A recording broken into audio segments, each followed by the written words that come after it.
Good morning and welcome to class 8 students. Last time हमने geography में resources के बारे में पढ़ा था।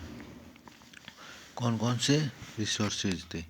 Land, soil, water, natural vegetation, wild life. इसके कुछ एग्जाम्पल हमने पढ़े थे।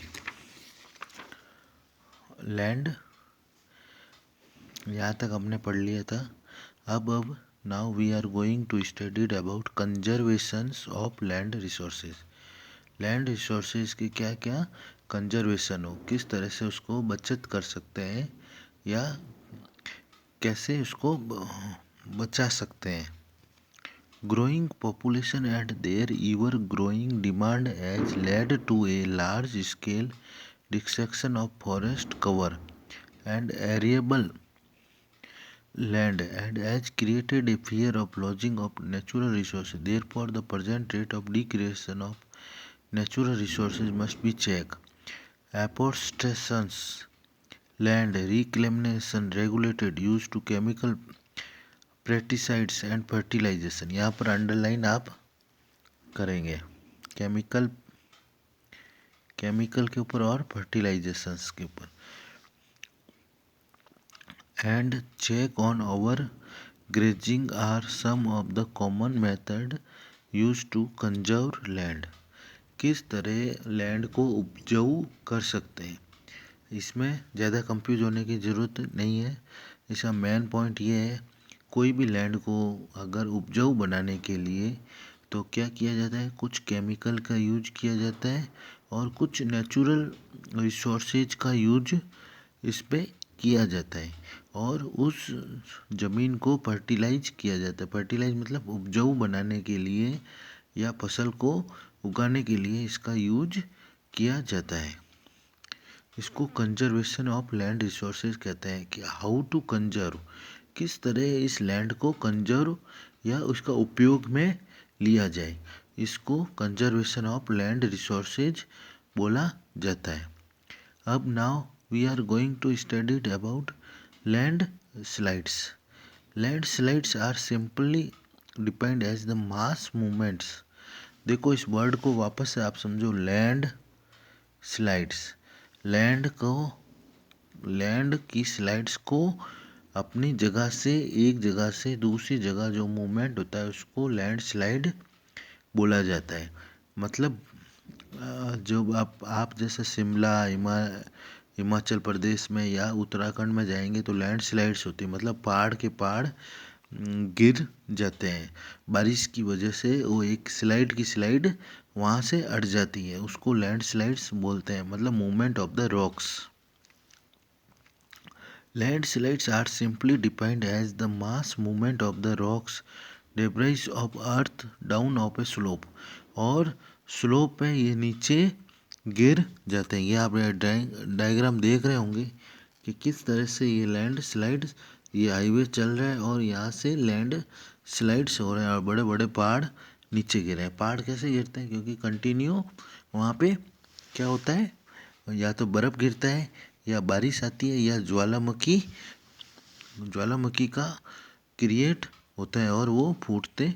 ए Chronologist spell of rainfall can cause heavy landslide that can block the flow of river, and quite sometimes the formation of river blocks can cause havoc of the settlement of downstream and its bursting.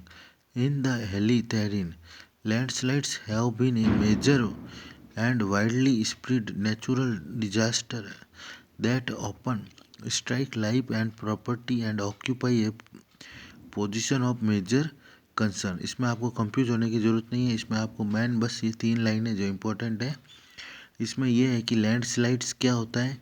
Landslides होता है mass movement of the rock from one place to another place due to earthquake, या तो भूकंप आता है तब पहाड़ के पहाड़ एक जगह से दूसरी जगह चले जाते हैं, मतलब खिसक जाते हैं। फ्लड्स, ज़्यादा बाढ़ आती है, या तीसरा ये चीज़ है ज्वालामुखी फूटने से भी ये होता है। और कंटिन्यू अगर बारिश होती है तो वो क्या होता है, लैंडस्लाइड एक ब्लॉक बना देता है और रिवर के लिए एक अलग से ब्लॉक बन जाता है, उसको लैंडस्लाइड्स भी बोला जाता है। अब है कोजेस ऑफ लैंडस्लाइड्स।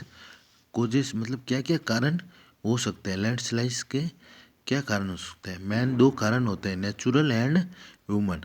नेचुरल मतलब प्रकृति के द्वारा किया जाता है, और ह्यूमन फैक्टर्स मतलब ह्यूमन अपने फ़ायदे के लिए, आदमी अपने फ़ायदे के लिए जो कारण उत्पन्न कर सकते हैं। Natural factors include river and ocean waves और sometime causes erosion of the toe of the slopes that causes a landslide. Slopes often get destabilized and when groundwater puts pressure on them.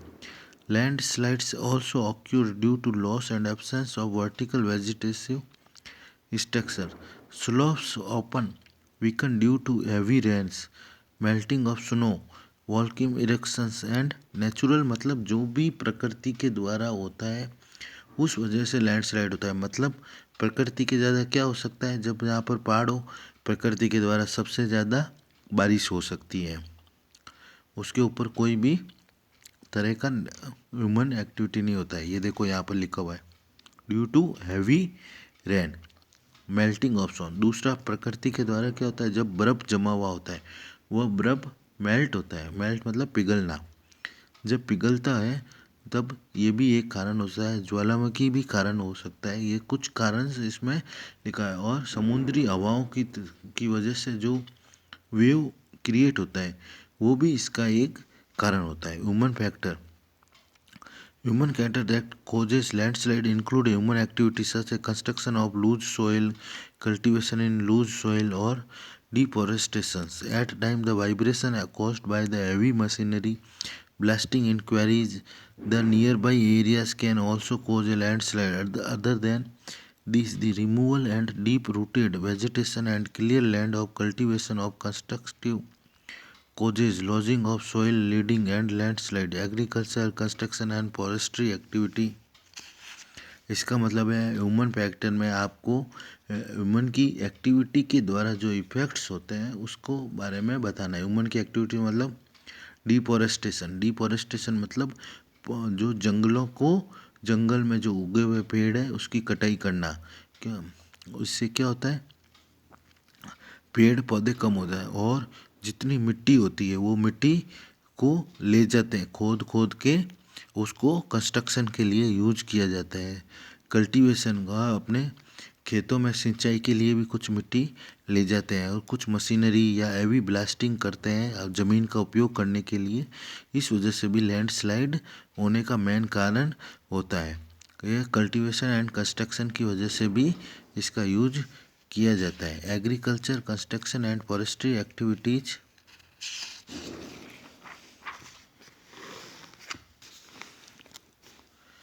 like logging cause of changes in the amount of water which seeps into soils. There are the some of the many human activities.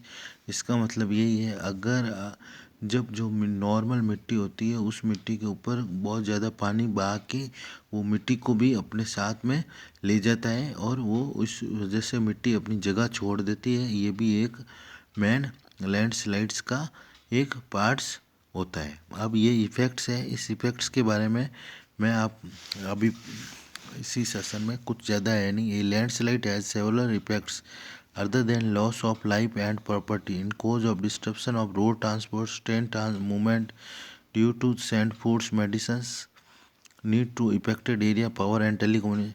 इसका मतलब ये है, अगर landslides होती है तो वो land slide जो पहाड़ का पहाड़ वो स्लाइड्स होके रोड, मैन हाईवे को रोकथाम करते हैं। हाईवे को रोकथाम मतलब मैन जो हाईवे चलता है उसके ऊपर पहाड़ी गिरती है तो टेली कम्युनिकेशन में इफ़ेक्ट्स होता है। और एक जगह से दूसरी जगह ले जाने के लिए फूड और मेडिसिन्स उसमें भी इफ़ेक्ट्स होता है। रोड ट्रांसपोर्ट्स और ट्रेन, कभी कभी नहीं बोलते कि बहुत ज़्यादा बारिश हुई और पहाड़ों की खिसकना जो लैंडस्लाइड की वजह से रास्ता जाम हो गया, वो इसी वजह से होता है। ये इसका इफ़ेक्ट्स है।